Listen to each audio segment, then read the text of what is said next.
Welcome. Our kits work on clear vinyl and also polycarbonate and acrylic. So whether you're working on soft, rigid materials with brand names such as Isinglass, Strataglass, or Regalite, or if you're working on the rigid materials, brand names such as Plexiglass, Lexan, Macrolon, and EZ2CY, which you can now find on window materials as well, regardless of your application, we've got the product for you. A few helpful tips before we get started on a how-to demonstration. The first one is that we recommend always working out of direct sunlight on a padded bench. This is just so that you protect the underside of the material you're working on from any scratches. The second helpful tip we like to give you is that if you're working on a piece of material with some sunbrella edges or a border material, you may want to mask that.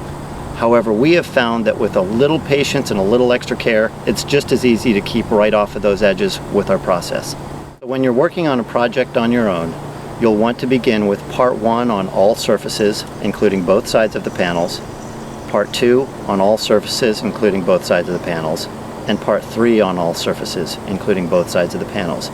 Here for our demonstration today, you'll see us going out of that order. Providing a demonstration on our Polycarbonate and Acrylic Restoration Kit. This kit contains part 1 cleaner, part 2 stripper, part 3 protectant, 3 applicator pads, and 3 microfiber cloths. This kit will complete up to 200 square feet.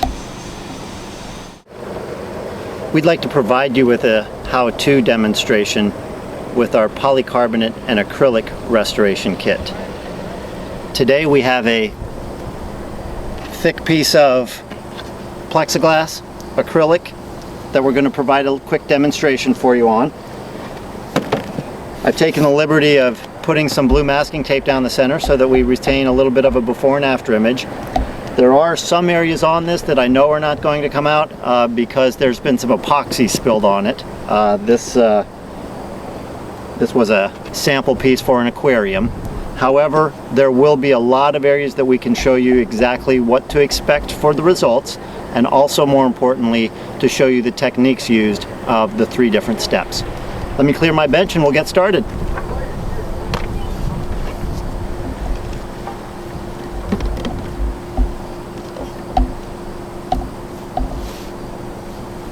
We're going to start today with our part 1 cleaner, and this is something that you want to spray on and wipe off.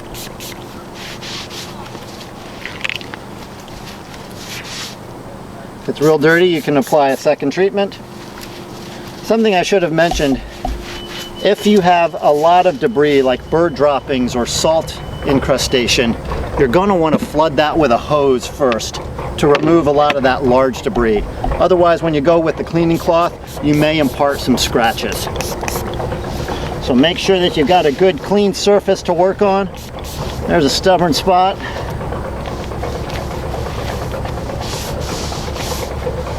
And now we're ready to move on to part 2, our stripper. At this point, working with polycarbonate and acrylic, you need to make a determination. Are you going to be going after scratch removal and oxidation, or only oxidation? That has a determination on which applicator pads we use. For scratch removal, you use both. For oxidation, it would be the blue pad only. I'll demonstrate here the complete process with scratch removal. Part 2 cleaner, a little bit goes a long way with this. All you need to do is apply about a quarter-size dollop in the corner of your applicator pad and work on a 2 foot by 2 foot area. We're going to focus on some specific scratches here. These are all pretty deep scratches, stuff I can feel with my fingernail. What you want to do is you want to work across the grain of, or across the direction of the scratch. Make sure that you keep your pad wet and limit the areas that you're working to the specific scratch. Think of this as a piece of sandpaper. This is actually buffing out the scratch. with the assistance of our Part 2 stripper. However, this is leaving behind very fine scratches that we then need to get out in order to get back to optical clarity, and that is achieved with our second applicator pad, the blue foam pad. Once I've worked this area significantly and feel that I have made some difference on our scratch, I'll take our applicator, or our removal cloth, our microfiber cloth, and I'll remove that residue.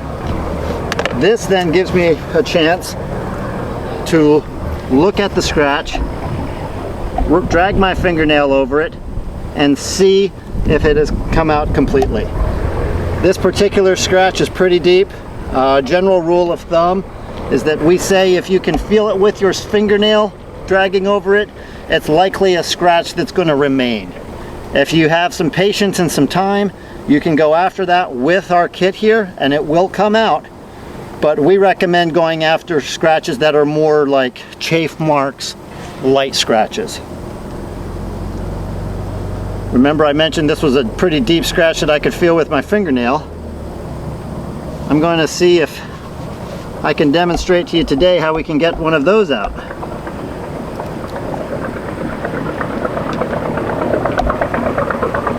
Working across the direction of the scratch, repeated applications, keeping the pad moist and wet. I can see on the lighter end of this scratch it's lifted out, but on the deeper end there's still some scratch remaining. I'm going to stop there so I can show you the complete process. This area right here that we worked on with the green pad has now a lot of microfine scratches and it's hazy. In order to get that out, you need to use the blue pad. Same thing, a little bit goes a long way, just a little bit in the corner of the pad. And now I'm working specifically in that area where the green pad was. And you'll see that haze start to lift away, and that is the light microfine scratches being removed. 2 or 3 applications with the blue pad here should be sufficient to get that hazing out. I'm applying a little bit of pressure here, working across the grain of the scratch in both directions. Before that residue dries, I want to make sure and remove it with my microfiber cloth. And I can still very slightly feel that scratch with my fingernail, but it is vastly improved. Third application here over that spot to remove the scratches imparted by the green pad. At this stage, and if there were other scratches you wanted to focus on, now would be the time to get them. At this stage, we're going to do the complete panel now with our blue applicator pad. This is mainly focusing on oxidation removal, and with any project you want to make sure and do a complete coverage with Part 2 and the blue applicator pad, or with any project I should say.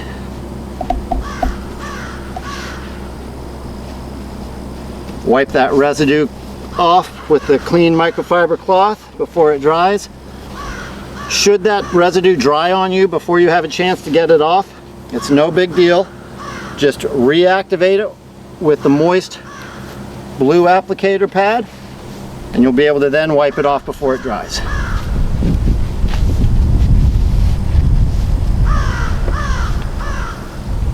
I want to do the opposite side of our panel here with the same 2 steps. I'm kind of curious here to see how this will work. We're going to focus, instead of on scratches, here is some epoxy overspray. So I'm not holding out very many results here, but I am interested to see what happens. And I can feel where it is starting to lift up some of the edges. I don't think it would completely remove that. Maybe with a weekend worth of time. Here is some other very heavy scratches you can see down here. I'm going to focus on, let's focus on this guy right here. Give it a little mark there.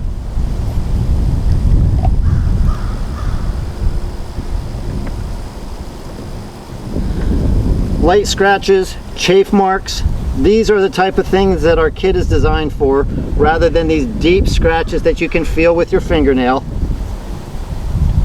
And you'll see here, that scratch lifted right out. There's a little bit of a slight remnant. I'm going to go back in with our second application with our green pad here.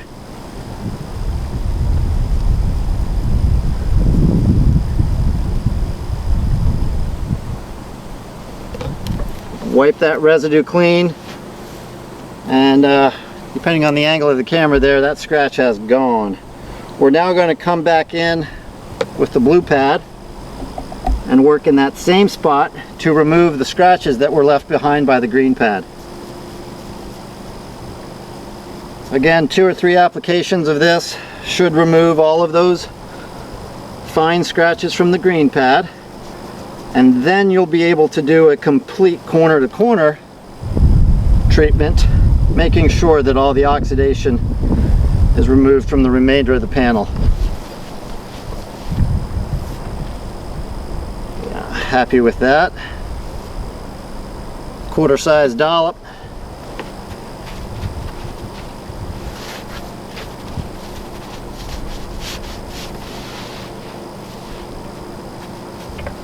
And wipe it clean before the residue dries.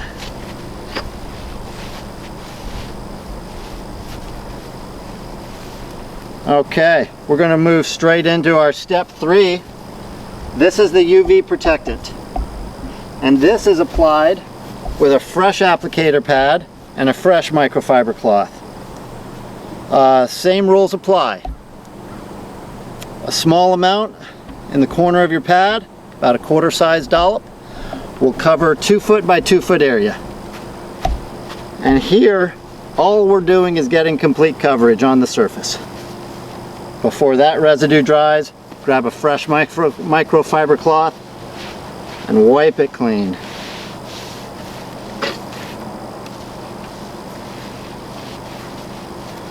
We're going to treat the other side as well. Once you've completed this 3-step process, you've given yourself UV protection for at least the next year. Obviously, your polycarbonate and acrylic is going to get dirty in the meantime. Use our part 1 cleaner to clean your windows periodically, and that will keep from removing the part 3 protectant that we put on annually.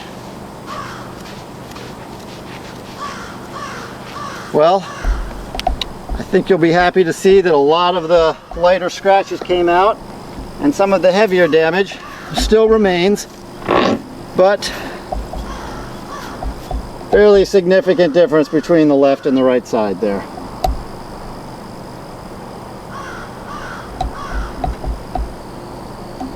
Once you have completed the 3 steps, obviously your panels will get dirty during that next year. Use our part 1 cleaner for your periodic cleaning. That's designed not to cut through part 3 protectant. Thank you very much, and if you have any additional questions, you can contact us at EisenShine.com, or you can contact Evan Kolb directly at EisenShine@AOL.com. Thank you.